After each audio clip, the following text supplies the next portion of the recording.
நீ எத்தனை நாளைக்கு தான் இப்படி ஏமாத்திட்டே இருக்க போறீங்க? எனக்கு இன்னைக்கு ஒரு முடிவு தெரிஞ்சே ஆகணும். இப்போ நான் என்ன ஏமாத்துறாங்க? கல்யாணம் பண்றப்போ என்ன சொல்லி கல்யாணம் பண்ணீங்க? படிக்க வைக்கிறேன்னு சொல்லி தானே கல்யாணம் பண்ணீங்க. அதான் இப்ப பிரெக்னெண்டா இருக்கல்ல, குழந்தை பிறக்கட்டும், அதெல்லாம் அப்புறம் பாத்துக்கலாம். இப்படி சொல்லி சொல்லி ஒரு வருஷம் ஆயிடுச்சு. ஹனிமூன் முடிஞ்சதுக்கு அப்புறம் பாத்துக்கலாம், விருந்தெல்லாம் முடியட்டும் பாத்துக்கலாம், வீடு மாத்தினதுக்கு அப்புறம் பாத்துக்கலாம், இப்போ குழந்தை பிறக்கட்டும் பாத்துக்கலாம். இதுக்கு மேல என்னால உங்களை நம்ப முடியாது. எனக்கு இந்த அகாடமிக் இயர்லயே காலேஜ் சேர்ந்தே ஆகணும். முன்னாடி விட்டா ஓவரா பேசிட்டே இருக்க. இப்ப நீ காலேஜுக்கு போறதுனால என்ன ஆக போகுது? அதெல்லாம் ஒண்ணும் பண்ண வேணாம். ஒழுங்கா மூடிட்டு வீட்டுல இருக்க வேலையை மட்டும் பாரு. வண்டா அம்மா எரிச்சலை கிளப்பிட்டு. என்ன படிக்க வைக்கிறேன்னு சொன்னது எல்லாமே பொய்யா?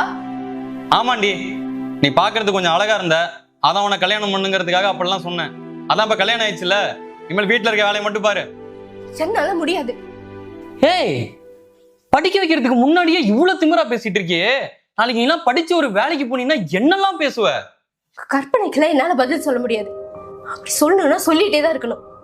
எனக்கு படிக்கணும், அவ்வளவுதான். ஏய், உனக்கு அவ்வளவுதான் மரியாதை. உள்ள போ. நான் படிக்கணும். உள்ள போன்னு சொல்றேன்ல. அவ்வளவு திமிரா உனக்கு? இரு, இப்பயும் உன் திமிர அடக்குற.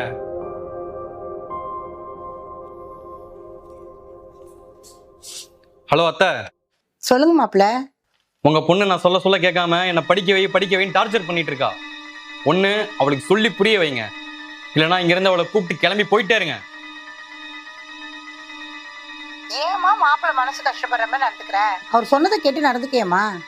அம்மா, நான் 12th ஸ்கூல் ஃபர்ஸ்ட் எடுத்து காலேஜ் சேர்றேன்னு சொன்னப்போ நீங்க தானம்மா எனக்காக கல்யாணம் பண்ணிக்கோ, அதுக்கப்புறமா காலேஜ் படின்னு சொன்னீங்க.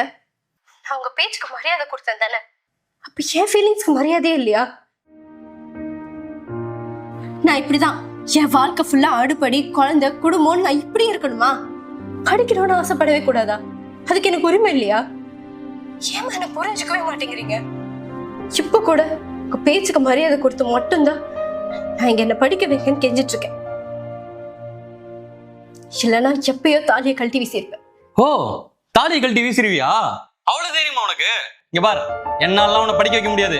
உன்னால என்ன பண்ண முடியுமோ அதை பண்ணிக்க. படி.